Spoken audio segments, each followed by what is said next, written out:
अस्सलाम वालेकुम मेरे प्यारे बच्चों। आज मैं लेके आई हूँ कक्षा 5वीं के लिए। पाठ का नाम है समय और बापूजी। समय और बापूजी को हमने पहले पढ़ा है, तो मैं उम्मीद करती हूँ थोड़ा बहुत जो पढ़ा है मैं उसको फिर से दोहराऊँ आगे पढ़ाने से पहले। तो हम लोग ध्यानपूर्वक सुनेंगे। महात्मा गांधी ने यहाँ पर हमें समय के बारे में कहा है, समय हमारे लिए क्या है। और महात्मा गांधी कहते थे कि जो जो व्यक्ति समय को व्यर्थ गवाते हैं वो जीवन के सबसे बड़ा भूल कर बैठते मानते थे। वो सबसे बड़ा भूल मानते थे जो समय को व्यर्थ गुजारते थे। और महात्मा गांधी खुद खाते सोते जागते लिखते हर टाइम उन्होंने एक नियंत्रित समय बनाया हुआ था।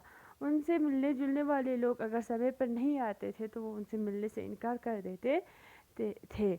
तो हमें पता चलता है कि इससे महात्मा गांधी जी जो है वो समय को कितना ज़्यादा ध्यान रखते थे और समय को कभी व्यर्थ नहीं गवाते थे। तो हम आगे पढ़ते हैं, तो आप लोग ध्यानपूर्वक सुनेंगे। एक दिन उन्हें नवाबगंज नामक गांव में भाषण देने जाना था। जमीन धंसने के कारण रेलें समय पर नहीं चल रही थी।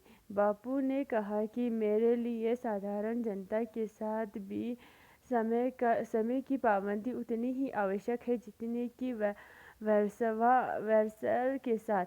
अतः मैं स्पेशल रेल में गए, जहां उन्हें ठीक समय पर एक स्टीम मिल गया और निश्चित समय पर वह नवाबगंज पहुंच गए। इस प्रकार गोधरा में उन्हें एक राजनीतिक सभा में भाषण देना था।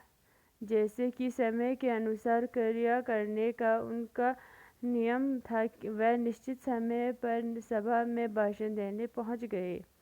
सभा में उनका गणमान्य व्यक्तियों के भाषण होने थे। गांधी जी ने समय पर अपना भाषण समाप्त किया। लोग मनाया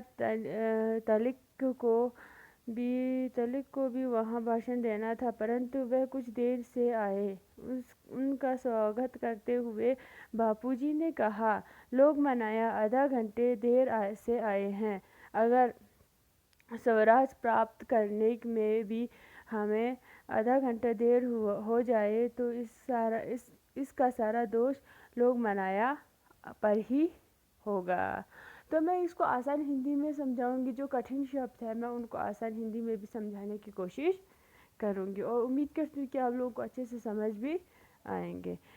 एक बार उन्हें नवाबगंज गांव में भाषण देने जाना था। एक दिन उनको एक गांव में नवाबगंज गांव में उनको क्या देने जाना था? भाषण देने जाना था।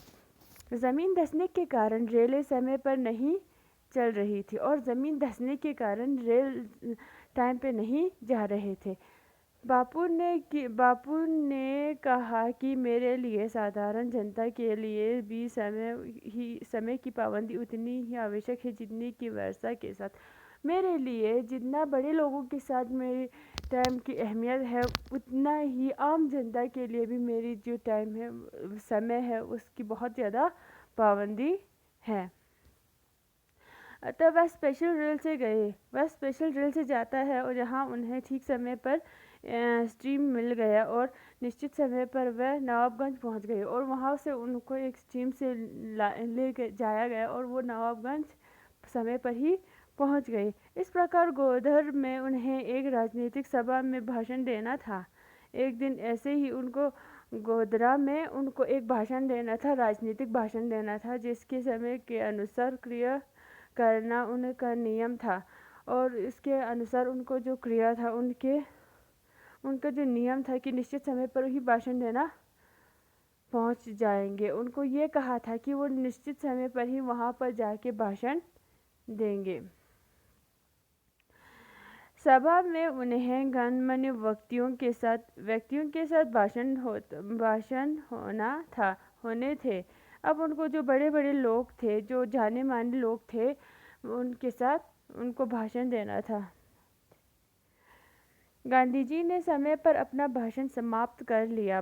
जो महात्मा गांधी थे उन्होंने अपना समय पर अपनी भाषण को ख़त्म कर लिया। लोग मनाया तलिक को भी वहाँ भाषण देना था। जो लोग मनाया तलिक जो एक व्यक्ति थे उनको भी भाषण देना था, परंतु वह कुछ देर से आए, वो थोड़ी देर से आए। उनका स्वागत करते हुए बापू ने कहा, लोग मनाए आधा घंटा देर से आए हैं।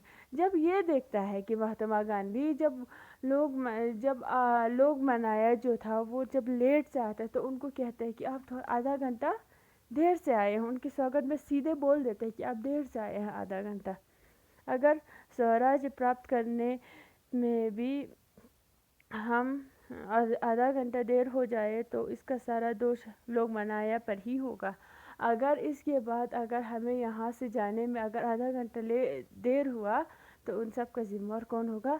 लोग मनाया आप ही होगा।